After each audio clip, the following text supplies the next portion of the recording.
عليكم هذا. والأمة الإسلامية تشكو اليوم جراحها في مشارق الأرض ومغاربها. فنسأل الله رب العظيم رب العرش العظيم أن ينصف أمة محمد، أن يوحد صفوف أمة محمد صلى الله عليه وسلم، وأن ينصر إخواننا المستضعفين في كل مكان، وأن يحقن دماء المسلمين في كل مكان، وأن ينصر الإسلام والمسلمين، وانتقم لنا من أعدائك أعداء الدين. اللهم كن مع إخواننا المستضعفين في بورما وفي الشام وفي كل مكان يذكر فيها اسمك.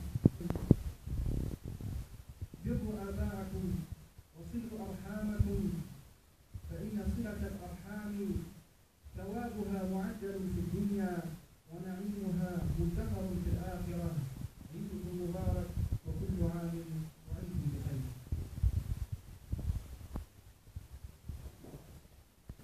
الله أكبر الله أكبر الله أكبر الله أكبر. لا إله إلا الله والله